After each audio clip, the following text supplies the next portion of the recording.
We are so excited that you guys are joining us today. We have a very exciting topic today. We're going to talk about should you think about food safety. We are at a beautiful location here in Atlanta. We are at a place called Urban Pie, and we are sitting with the owner, Lisa. Lisa, you want to say hi to everybody? Hi, everyone. Lisa is the owner at Urban Pie. Where are you guys located, Lisa? 2012 Hosea Williams Drive in Kirkwood. That's amazing. We also with Dr. Farrar. Dr. Farrar, you want to say hi to everybody? Hello, everybody. You guys all know me. The dynamic dude here with Dexter. So yes, we are the dynamic duo here, and so we're going to talk about food safety, and we want you guys to get really actively involved in today's topic. Again, I just had pizza here; it's amazing.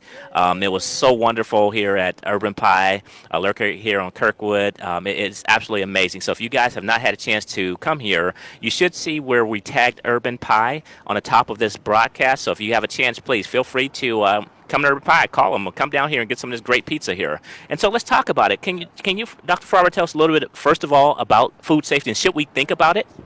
Yes, we should. But beforehand, you mentioned how good the pizza was, and I just want to reiterate that I was here about a few weeks ago. You know, me being from the home of what we know as pizza, which is mozzarella and cheese, from Naples, Italy, and I like to think of myself as the ultimate pizza snob, as everybody knows me. And I can tell you, I was blown away. The pizza was really, really good. Like, I wanted to have a second one. It was large. Thank you. I had like a margarita with sausage. And if it wasn't the fact that it was large and I need to watch my weight, I would have had a second one. It was that good. I was surprised. So you need to come down here. It was very good. It was definitely a jewel, a jewel to find here in Kirkwood Air. Plus, it's a very nice neighborhood, too. Thank you so much. So we want to talk about food safety. Let's talk about it. What are some things that people can do as far as food safety for, especially for your homes? A lot of people, they may prepare things at home and they're concerned about maybe leaving meat or something out too long. What would you say is some of the basic things you really should be concerned about when it comes to food safety, Lisa? Well, a lot of times, like when you're cooking chicken, you want to try and use gloves if you can, but definitely a separate cutting board, separate knife. And when you're done, you want to bleach that down, bleach the knife down, keep it separate, and then wash it separately. So just for veggies are different, but everything you do, you want to do separately. Wow, and a lot of people really don't think about that. A lot of people just kind of just keep things together, and that's pretty interesting there. But it's interesting that you mentioned that the food safety, when you talk about keeping things separate, essentially that's what, almost kosher is. Yeah. The Jewish religion has been practicing that for over 4,000 years, where they're keeping that separately. It's amazing how you can get sick from raw chicken. Raw chicken at some places, I've known people to cook chicken, touch the chicken, and go and grab a vegetable and cut the vegetable, and that's just horrible. Wow, and that's amazing. So if you guys hear the fire engine behind us, we are live out here on Kirkwood Road. So so let's talk about it. What are some of the other things that you've seen, Dr. Farrar, who maybe people came into your office that had some type of food issue when it comes to being sick from food? So, Lisa brings up good points. A lot of it is from home. I noticed it's not necessarily restaurants where they get restaurant food or they make stuff at home, and the cross-contamination at home or leaving things out they shouldn't, and then eating it 2 or 3 days later. And some of the stuff comes from restaurants, which I have no idea how it could have happened because they say, oh, I just ate a bad meal at such and such a place. But obviously we see almost like seems like an incident or two a day where somebody comes in with intestinal issues secondary to something they ate. Fortunately, food poisoning is horrible. Horrible. yeah, and that's called food poisoning, and but it is horrible. But thank God, most times we're able to take care of, easy to treat, and last as soon as it began within 12 hours to 24 hours, it's over and done with, and especially if they follow the tips and what we tell them, it's well. Thank God. Now, what about, too, you mentioned, Lisa, that's one of the things that people should do as far as keeping things separate when it comes to the actual cooking, like keeping your knives separate from each other and things like that. What are other things? When you go to clean your knives, when you're using like to cut chicken or use it for ground beef or pork or anything, you just want to clean that really, really well, bleach it down before you put it in your dishwater or do anything else with it. And so what are some of the other things that you've noticed that helps out when it comes to food safety besides those things? Never leave food out. Always, and like me, I even day dot stuff because I'm used to doing that here at work. But certain things, if you leave it out overnight, you need to just ditch it If you're not sure about something, throw it out. If it has any type of smell to it, throw it out. Just have to be careful with everything you get and rotate it out. Now, how long should people leave meat out? Sometimes, when they're trying to cook something. I mean, is it like a certain time period? Like, if let's say if it's hamburger meat, as an example, should leave it out for a half hour, 10 minutes? Is there any set rule to that? I'm not exactly sure, but I will say that I have heard that when you're grilling at home and stuff, the meat tastes better when you leave it out for like an hour ahead of time for it to become not so cold when it's not so cold. Okay, I see. So, Dr. Farrar, when it comes to food safety, what are some of the illnesses that actually happen that you see outside of salmonella that actually occur beyond those basic things that we hear about all the time? The same thing usually starts out with they eat something within a few hours or shortly period, they get nausea. They feel like they want to throw up, and they might throw up, and then the throwing up leads to nausea and diarrhea, and then sometimes abdominal cramping. But as you know, anybody who's had nausea, just that alone, and the idea of feeling sick and having a headache and dizzy, it's just a horrible feeling. It's a horrible feeling. Absolutely. So we are talking about food safety. So if you guys have any questions, please put your questions up there right now. We are live right here on Kirkwood Road at Urban Pie talking about food safety. So again, if you are live watching this, please feel free to put your questions up there, your comments. We'd love to hear from you and to see exactly what you guys think about today's topic today out here. So also, are there certain types of foods that are more prone to people getting sick from? Raw chicken, raw meats, left out too long. It's just, yes, leaving them overnight and still eating them the next day. What about eggs? Because a lot of people, like when they cook eggs, they kind of leave them out. Sometimes if you want to, let's say, make a cake, you leave the eggs out there for a long period of time. Does that have any effect on anything? The weird thing, I keep my eggs in the fridge, but a lot of people keep their eggs out on the counter. They never touch the fridge. So I don't really know the whole story behind that, but I don't think that you have to keep them refrigerated anymore.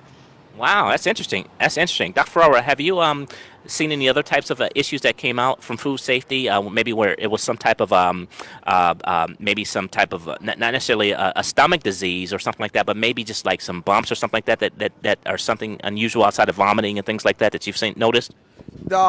It is, but it's very rare. With some certain fishes, believe it or not, it distorts your sense of temperature.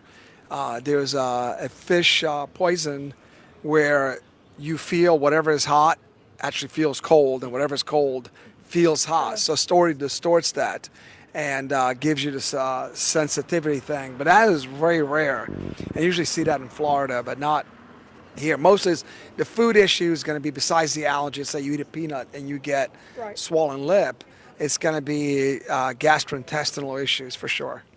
I see, and also I remember I used to work at a restaurant years ago when I was 16 years old, and we had two different chefs. The first chef, he didn't clean up like right behind him, but the second chef that we had come in after he was fired did a lot of cleaning up. So is cleaning up right after you finish cooking something, is that important? You want to clean as you go, especially when it involves raw meats. You want to clean as you go always.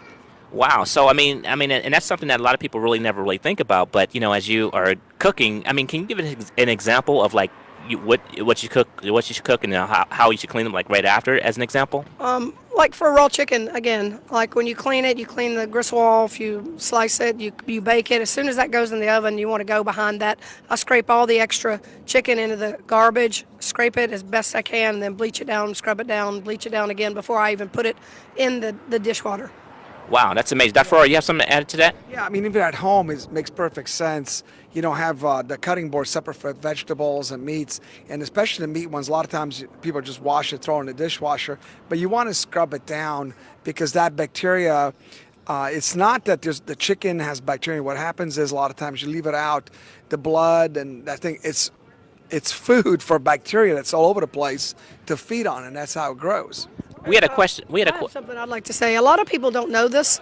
A lot of people will, like my mother, for instance, will put the meat in the sink and not run water over it.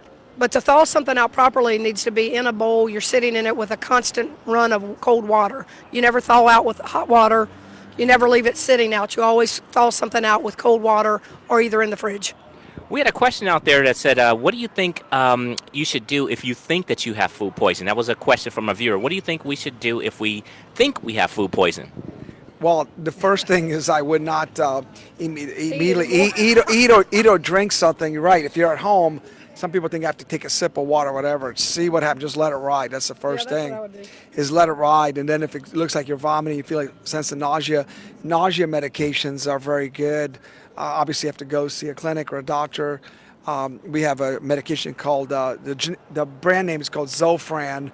That's what it's known as, and it's a wonderful drug. I mean, really, it's probably the best drug ever invented. You put it in your tongue, and within 20 minutes, your nausea is gone. At least it helps you get through it and able to take down fluids. But the last thing you want to do is try to eat or drink more. Yeah. I know that you mentioned some symptoms as far as vomiting and things like that and upset stomach. Are there any other symptoms when it comes to food poisoning that you know of that could cause somebody to be concerned?